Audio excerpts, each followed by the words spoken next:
People of St. Martin, both here and abroad, I come to you as the EOC Chair and Prime Minister of St. Martin to update you on our current developments for April 13, 2020. My sincere apologies for the lateness of this broadcast, as there was quite some information that came to me at a very late moment and I had to await it in order to be able to share it with you. Very, very important information, as a matter of fact. So allow me to start by saying that I appreciate all of the comments, suggestions that have been brought forward. Several are quite worthy. Several have been discussed within our EOC and are being implemented because they were already part of our grander plan. It is just that part of our plan became very, very disorganized due to the fact that decisions made had not been carried out as executed due to lack of compliance among some of our stakeholders. We expect that if we make an agreement that something will be executed in a particular time, that it would be able to be executed, and as such, when things are not done the way they are planned, then we have to adjust, change, and move again. The sails in this storm will be battered more than once, and I know that the people of St. Martin feel seriously about some of the measures that have been implemented, but I would like to remind each and everyone that the measures have not been implemented as a means of punishment, but a means of protecting. And it is not meant to hurt, and so therefore we are doing everything within our power to ensure that everyone in St. Martin can eat and will eat. So as I go down, I will start first with the COVID-19 cases update for today, April 13th, which is as of 4 p.m. this afternoon. The self-quarantine numbers are at 135. The self-isolation numbers have gone up to 210. The number tested, 157. Of the number tested, positive are 52. That remains unchanged from yesterday. There are still 3 positive cases hospitalized at St. Martin Medical Center. Males 35, females 17. The number of negatively tested persons is now at 91. The number of tests pending are 13, of which 1 is a suspected case and is hospitalized at the moment as well. That is now 4 still hospitalized at St. Martin Medical Center. We've received some updated information that there may be another case that went into the medical center, but I cannot confirm whether it is a COVID case or not. There is still 1 case that is inconclusive. 9 persons have passed away, and again, I would like to express my deepest condolences to the family, friends, and loved ones, that they are in our prayers on a daily basis, and all of the measures being taken is to avoid that even more persons will go into mourning. So far, we have 5 persons that have recovered, and therefore making it active cases 38. So 38 active cases at the moment. In these numbers that I am giving to you, I'm not giving you the Sabre numbers at this moment. That is solely the St. Martin numbers. As a result of hard-working back office, I would like to express that they have been working on putting data out to the public, and as such, at this moment, I would like to mention that the public dashboard for COVID-19 updates has been launched or will be launched as I speak. It is being developed or has been developed in cooperation with CPS and connected to their WHO app, which they are using to assess and keep track of their patients, so that it can go directly into the CRM and be projected on the screen. So at any point in time, one can click and see what the active case is, all the numbers that I have just read out to you, and they are going to be live. Of course, there is another dashboard which the EOC will use, which has, of course, more details. And once the information is pertinent to the public, we will be making those known to you as well, in being able to also explain to you that we are looking at a rise in cases, and the aim in this lockdown is to ascertain where our peak will be, how soon that will happen, and then we can look at going downwards so that we can plan for the return to business on St. Martin at a more heightened hygienic level, at a more heightened COVID-19 awareness level in terms of how to stay safe even after we go back to opening up our shops, open up our essential services again, so that people on St. Martin can feel that they're living in a normal society. I know this is not easy. It affects us all. Do not for 1 minute think that any one person is unaffected by what is happening here. We are all in this together, and though some of us might feel it more than others, I am very, very appreciative of each and every St. Martiner who has reached out a helping hand, who has asked for the number of the be able to make deliveries, who have come forward as community workers and leaders to assist in the deliveries.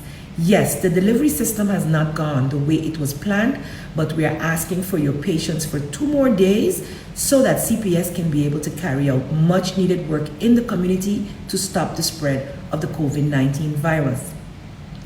As such, I would like to announce that, as was stated in yesterday's press conference with CPS head as well as ESF 6, ESF 6 is going into the community tomorrow with all of the trained personnel on a medical level as well as community level who are aiming to visit 100 homes each day.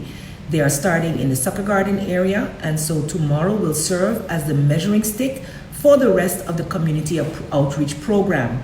This community outreach program is so that we can ascertain what the community spread is right now on St. Martin. Many have been saying for some time that yes, your numbers are low, but you don't know the real numbers. And you are 100% correct. But due to lack of testing materials, due to lack of local testing capacity back then, we were not able to carry out the type of testing you might see going on in larger countries. While now we have local testing available, our last challenge over the past week, which has put us into a longer period of closure than we had planned, is due to the fact that testing kits were not available or did not arrive to the island on time. Although all strength went into organizing that this could happen and happen before the weekend.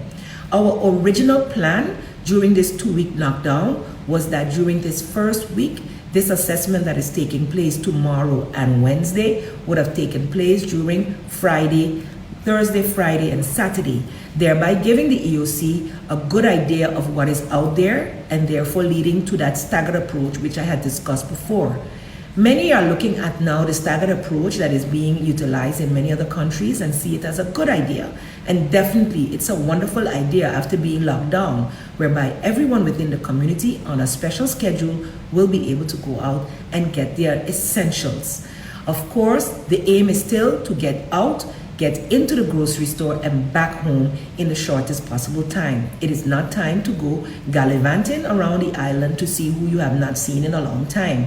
We would still be under the state of emergency, but allowing for shopping to take place in a staggered and orderly manner.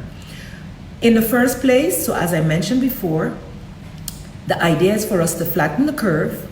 That is the key to all the measures being taken. Cooperation is also a key for this to be successful. If we all go out there for all our personal urgent reasons that are not necessarily life-threatening, we are therefore endangering the success of the lockdown and will then cause it to go even longer. I am not trying to make idle threats. I am just trying to explain what the goal is behind the lockdown so that with everybody understanding, we would be able to be successful in blocking the growth of and the increase of this virus on our tiny island. Even though we've increased our capacity at our medical center, we do not want to reach to that limit and then have more persons fall sick.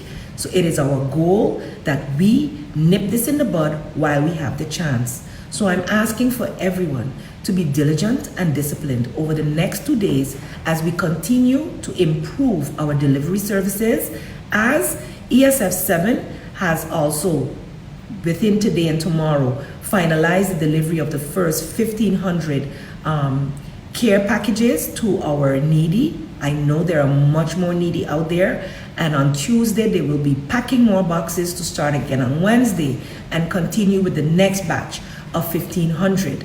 So by the time they finish with this 1,500, then more persons will also be able to go out into the stores and do their own purchasing.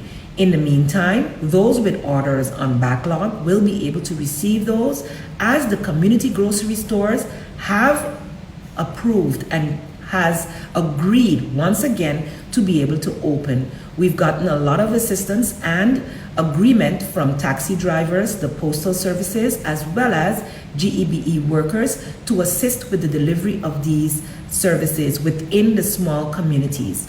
I am asking all frontline workers, all those who are allowed to shop, to maintain only that at the larger grocery stores who are continuing to deliver as well.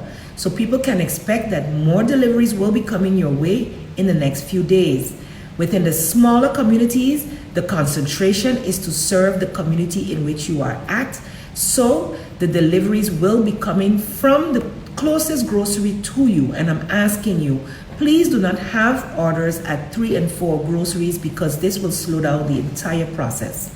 The Chinese community is working together with us. The Taxi Drivers Association has 19 taxi drivers already ready to go, as well as today I was told by several FedEx drivers who are off that they are assisting as well, and the community leaders in each group, in each community, is working diligently to identify the most needy persons so that deliveries can go to them as a priority.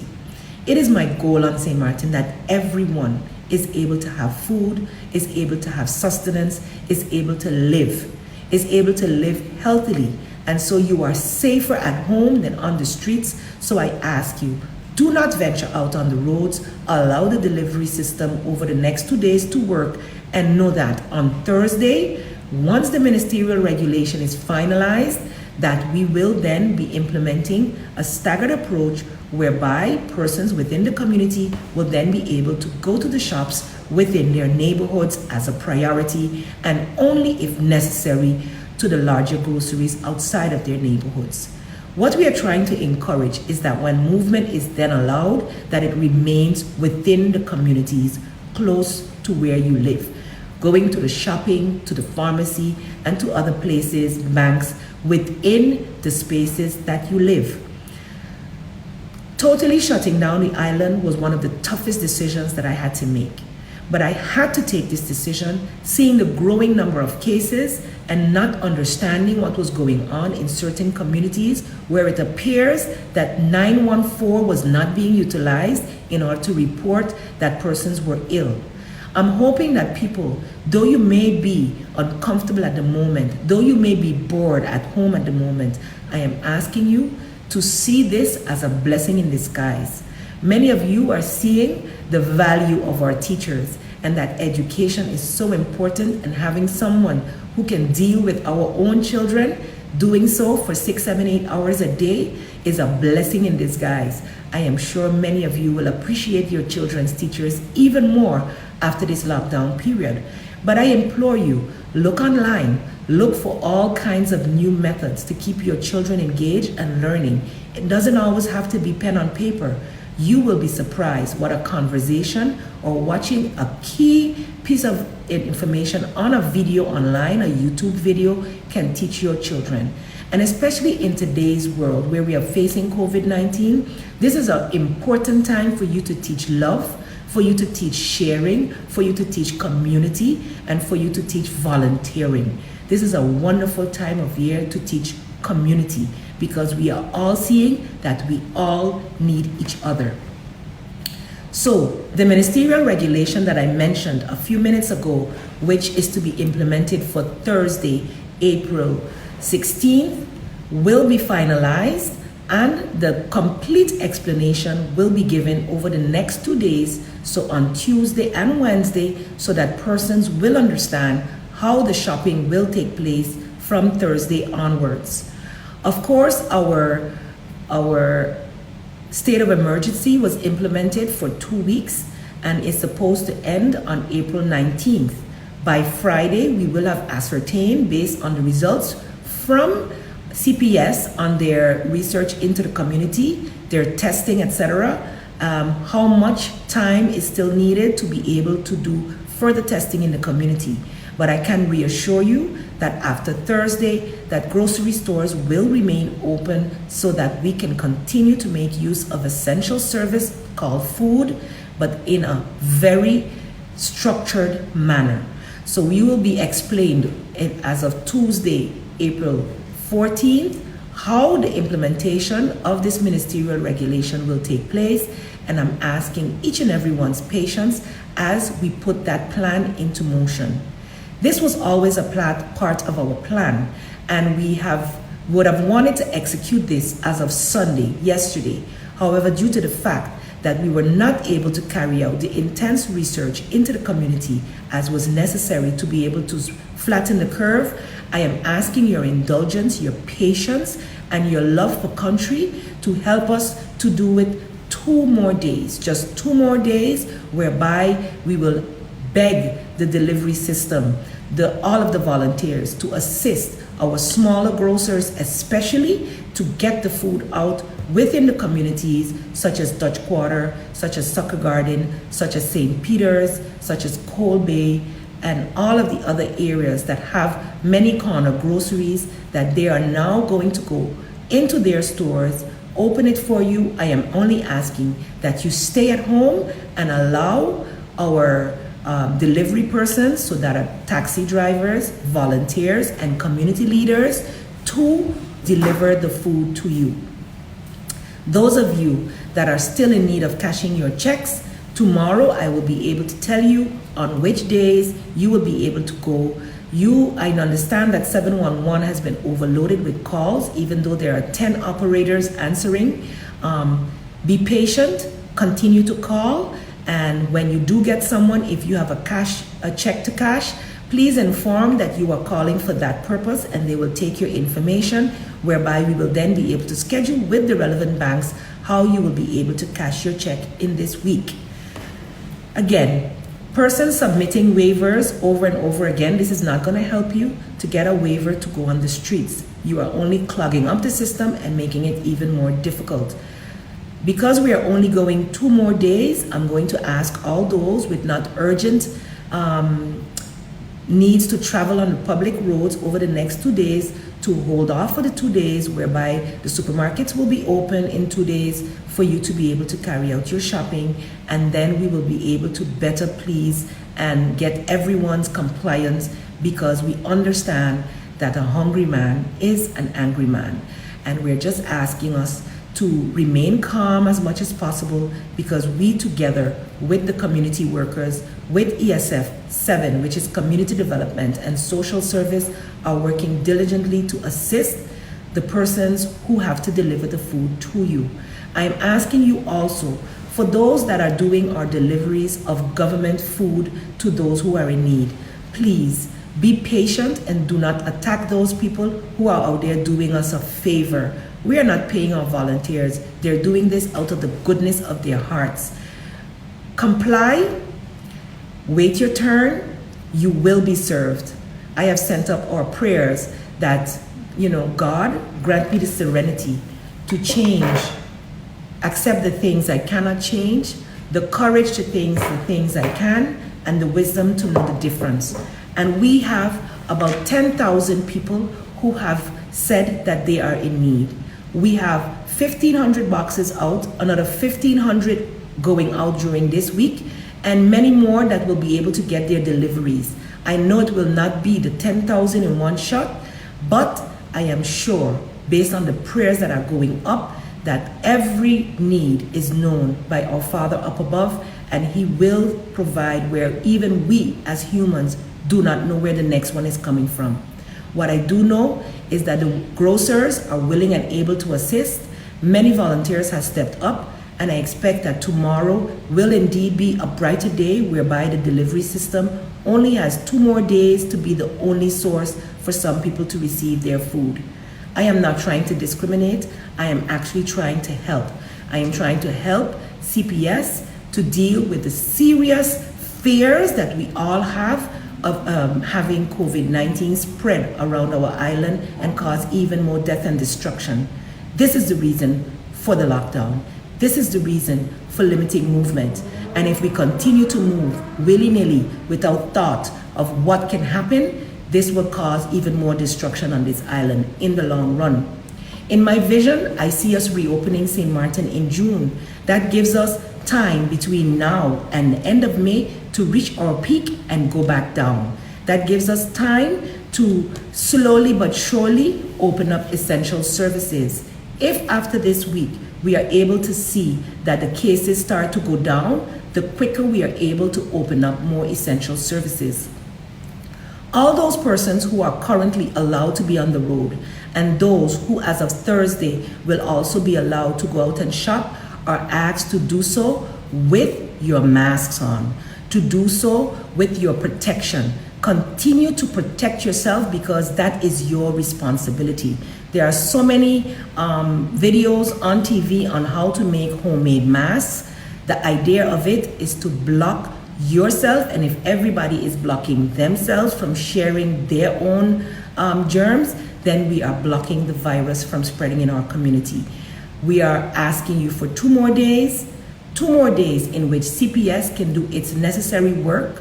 I forgot to mention that 480 test kits will be on the island, and therefore we are able to catch the persons we want to test, and we are asking compliance from the community.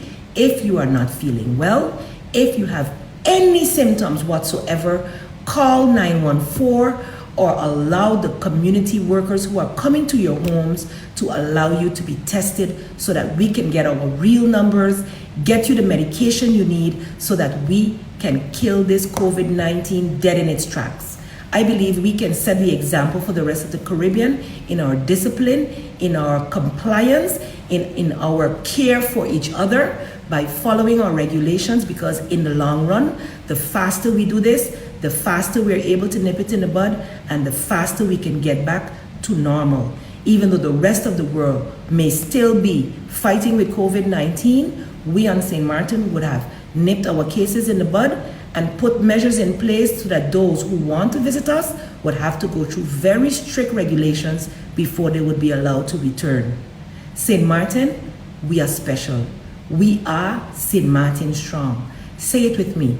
I am St. Martin strong. It is not up to just me. It is up to all of us. We together can conquer this devil that is COVID-19. We can nip it in the bud. We can push it down under our feet because only the essential persons will be moving. I thank you so far for your compliance. I thank all who have been understanding despite being down to their last. And I thank all who are sharing. I've asked the Minister of Finance to get me a number whereby donations can be made. Several have also asked me for that. In the coming week, you will be getting that number whereby you can make donations. Others have ordered to be delivered to the needy. That is a direct giving that will never be repaid in a way that you would think it would be repaid 100-fold. If you are able, help someone. If you are able, call and order. Give the name of someone you know is in need to 711, to your community leader, or to the person you know who is in charge. Yesterday you saw Joy Arnell, but there's also Chantal Groeneveld and many others who work at social services and community development who have been out in the sun tirelessly for the past 2 weeks to ensure that our most vulnerable get something to eat. Our diabetics get something to eat. We are coming down to the time where we hope we will hit our peak soon. We have done all the measures recommended by the RIVM in the Netherlands and around the world by the WHO to flatten the curve. The only thing left to do was a total shutdown. And this is the most drastic measure. And if we can do this for 2 weeks, then we would have done everything within our power to stop the spread. After that, we continue to wear a mask, we continue to protect ourselves, and we will rise from the ashes of this crazy, crazy virus and be St. Martin strong. We are St. Martin strong. We will survive this and we will come out on top. So keep on doing what you're doing. Be positive, be strong, share light and love to all you know, and St. Martin will definitely rise again. As I leave this evening, I ask you to say a prayer. Say a prayer for our frontliners. Say a prayer for all our essential workers, from the cleaners in the hospital, the garbage collectors, the persons who are securing our businesses and our homes, the persons who are delivering goods, the persons who are volunteering, the persons who are in the fire department, the police department, the immigration department, the hospital, the White and Yellow Cross nurses, the ones who are still going out to the elderly and taking care of them, all those others who are volunteering and have signed waivers to go out and care for our elderly. You are invaluable. You are St. Martin. You are Swaliga. You are Uwalichi. And I love each and every one of you, and I thank you for the sacrifices you are making to ensure that St. Martin can and will rise again. Have a blessed evening, and until tomorrow, where we will be explaining exactly how we will be able to shop on Thursday. Look out for your corner grocery, look out for the taxis and the post office who will be assisting in the deliveries, as well as your community leaders, and may God bless each and every one of us here on St. Martin. We are St. Martin strong.